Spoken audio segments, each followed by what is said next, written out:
अस्सलाम वालेकुम। अब हम देखेंगे data link layer. Data link layer क्या होता है? डेटा लिंक लेयर जो है नेटवर्क लेयर के बाद डेटा लिंक लेयर आती है, जिसके अंदर जो है नेटवर्क लेयर जो है सेंड करता है हेडर प्लस डेटा, और डेटा लिंक लेयर क्या करते हैं, वो अटैच करते हैं अपना फ्रेम उसके अंदर। अब डेटा लिंक लेयर के अंदर 3 फ्रेमिंग टेक्निक्स आ जाती हैं। पहले आ जाता है करेक्टर काउंट।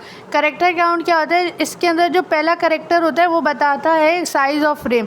लाइक एग्जांपल, हमारा पहला नंबर क्या है? 5। इसका क्या मतलब है कि 5 नंबर्स का जो है एक फ्रेम बनेगा। 1 2 3 4 5, ये हो गया हमारा फ्रेम 1। फिर सेकंड क्या है हमारे पास? 4 है, मतलब 4 कैरेक्टर का एक फ्रेम बनेगा। 1 2 3 4, ये हो गया हमारा फ्रेम 2। उसके बाद है 6, 1 2 3 4 5 6 नंबर का हमारा फ्रेम 3 बना। तो इसके अंदर क्या होता है? कैरेक्टर काउंट के अंदर क्या होता है, हम पहला कैरेक्टर देके उस हिसाब से हम एक फ्रेम्स बनाते हैं। अब इसके अंदर ड्रॉबैक क्या आ जाता है? इसके अंदर ड्रॉबैक ये आ जाता है कि लाइक हमने यहाँ पे 5 सेलेक्ट किया, 5 आ गया, यहाँ हमने 4 किया, और यहाँ पे समझे 6 लिखा हुआ है पर यहाँ पे डिजिट 5 है। लाइक एग्जांपल, यहाँ पे जो है ये नहीं है, 6 है और यहाँ पर 5 डिजिट है, 1 2 3 4 5।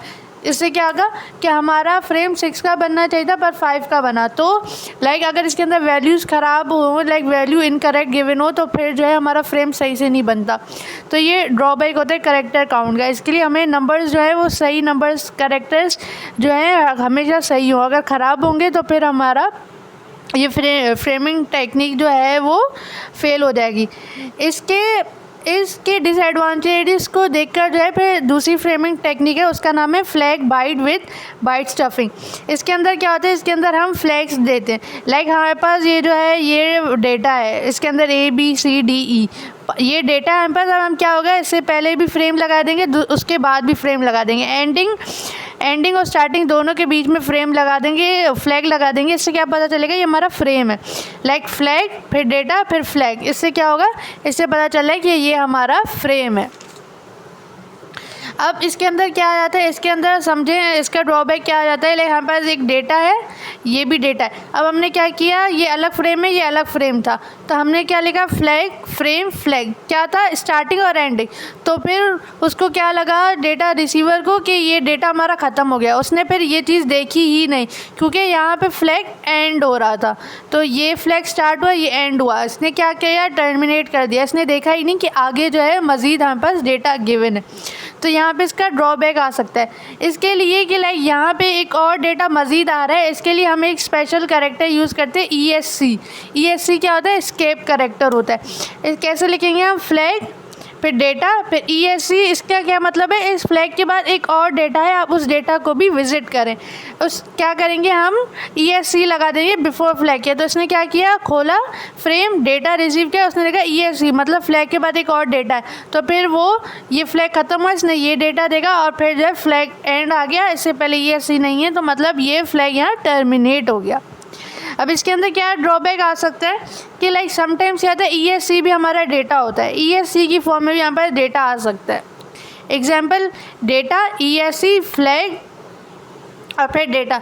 अब इसमें क्या होगा? ESC क्या है? हमारा डेटा है। अब हम इसको किस तरीके से लिखेंगे? इसको हम इस तरीके से लिखेंगे, पहले फ्लैग, फिर डेटा, फिर ESC, फिर एक्चुअल डेटा, और फिर ESC। मतलब अगर हमारे पास ESC गिवन हो तो उसके लिए हमारे पास ESC फ्लैग होता है, ESC डेटा और फिर ESC। तो ये क्या है? ये हमारा ESC का फ्लैग है। जैसे हम डेटा के लिए फ्लैग लिखते हैं, इस तरीके से हम ESC के लिए फ्लैग लिखते हैं। तो फ्लैग, डेटा, ESC, फिर ESC का एक्चुअल डेटा, फिर ESC, फिर फ्लैग, और फिर हमारा एंडिंग फ्लैग। उसके बाद क्या आ जाता है? उसके बाद हम थर्ड फ्रेमिंग टेक्निक आ जाती है, बिट स्टफिंग। इसके अंदर क्या करते हैं? इसके अंदर हम बिट्स डालते हैं। अब इसके अंदर फ्लैग जो है वो 2 तरीके से डाले जा सकते हैं। फ्लैग के जो 2 पैटर्न्स होते हैं, एक होता है 1 और 6 ज़ीरोस और फिर 1, और उसके बाद आता है 0 6 1 और फिर 0। तो 8 बिट्स का जो होता है हमारी बिट स्टफिंग होती है। तो ये क्या है? ये हमारे फ्लैग्स है।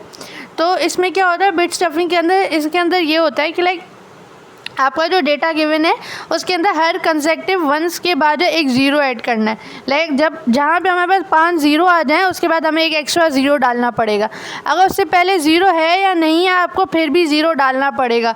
अगर लाइक ऐसे वैल्यू हमारे पास गिवन है 1 2 3 4 5 0।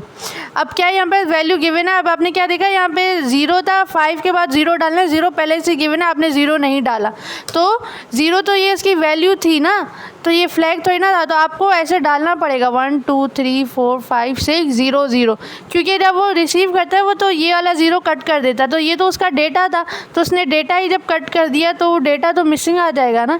इस वजह से बिट स्टफिंग के अंदर 0 मौजूद हो या नहीं हो, आपको फिर भी एक्स्ट्रा 0 डालना होता है ताकि पता चले कि लाइक हमारी बिट स्टफिंग हुई है, क्योंकि वो जो है वो ज़ीरोज़ को आगे डाल के एंड कर देता है। तो आई होप आप लोगों को समझ आया होगा। Thank you.